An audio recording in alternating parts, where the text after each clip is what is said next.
নমস্কার বন্ধুরা, আমি সুস্মিতা। অল্প কিছু গল্পকথা চ্যানেলে তোমাদের সকলকে স্বাগত। আজ সত্যজিৎ রায়ের সদানন্দের ক্ষুদে জগৎ গল্পটি তোমাদেরকে পড়ে শোনাবো।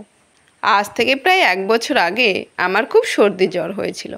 আর এই সর্দি জ্বর আমার প্রায়ই হতো। মা বলতেন সকাল সন্ধে ভিজে মাটিতে বসে থাকার ফল।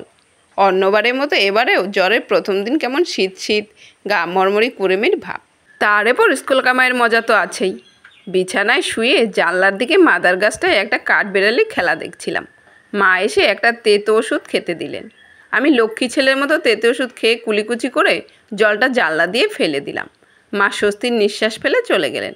বিছানায় শুয়ে দেখলাম কুলকুচির জলে জানলাতে একটা ছোট্ট পিঁপড়ে হাবুডুবু খাচ্ছে। কাছে গিয়ে ভালো করে দেখতে দেখতে আমার মন হলো এটা পিঁপড়ে নয়, এটা মানুষ। না, শুধু মানুষ নয়, এটা ঝন্টুর জামাইবাবু। মাছ ধরতে গিয়ে পা পিছলে পুকুর পাড়ে পড়ে গিয়ে খাবি খাচ্ছেন। মনে পড়ল ঝন্টুর বর্দা আর ওদের চাকর নরহরি ওনাকে বাঁচিয়েছিলেন। যেই মনে পড়ল আমিও অসুস্থতার কথা ভুলে গিয়ে বাবার ঘর থেকে ব্লটিং পেপার নিয়ে এলাম। ব্লটিং পেপার ঠেকাতেই জলটা শুষে নিল, আর কালো পিঁপড়েটার হতভম্ব ভাবটা কাটতেই সোজা নর্মদার ভিতরে ঢুকে পড়ল। পরের দিন জ্বরটা আরও বেড়েছে। বিকালের দিকে সূর্যিমামা যখন মাদার গাছটার পিছনে চলে এসে তখন দেখি একটা পিঁপড়ে নর্দমার ফাঁক দিয়ে উঁকি মারছে। তারপর জানলায় পায়চারি আরম্ভ করলো। যদিও পিঁপড়ে সবই একরকম দেখতে, তবুও মনে হলো এটা কালকের সেই পিঁপড়েটা। গতকাল আমি বন্ধুর মতো কাজ করেছিলাম বলে আজ সাহস করে আমার কাছে এসেছে। আমি একটা মস্ত বড় চিনির দানা রাখলাম। পিঁপড়েটা হঠাৎ থমকে থেমে গেল। তারপর চিনির দানাটিকে বার কয়েক এদিক ওদিক গুতিয়ে তারপর নর্মদার ভিতরে চলে গেল। আমি ভাবলাম এত ভালো জিনিসটা দিলাম আর সেটাকে ফেলে রেখে পালিয়ে গেল, তাহলে আসার কি দরকার ছিল? ডাক্তারবাবু ঘরে ঢুকে আমার বুকে পিঠে স্টেথোস্কোপ লাগিয়ে দেখে নিয়ে তেতো ওষুধটা আরও 2 দিন খেতে বললেন।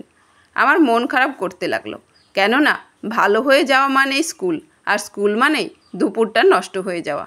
পিঁপড়েগুলো তো দুপুরবেলাতেই আসে। ডাক্তারবাবু ঘর থেকে বেরোনো মাত্র জানালার দিকে তাকাতেই আমার মনটা আবার ভালো হয়ে গেল। সার বেঁধে দলে দলে পিঁপড়েগুলো চিনির দানার কাছে আসছে। সামনে বোধহয় আমার সেই চেনা পিঁপড়েটা। একটুক্ষণ চেয়ে থাকতেই পিঁপড়ের বুদ্ধির নমুনাটা নিজের চোখেই দেখলাম।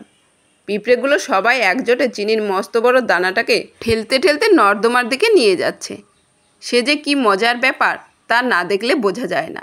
আমি মনে মনে ভাবতে লাগলাম, আমি যদি পিঁপড়ে হতাম তাহলে নিশ্চয় শুনতাম ওরা বলছে, মারো জওয়ান হেইয়ো, অর ভিতরা হেইয়ো, চলে ইঞ্জিন হেইয়ো।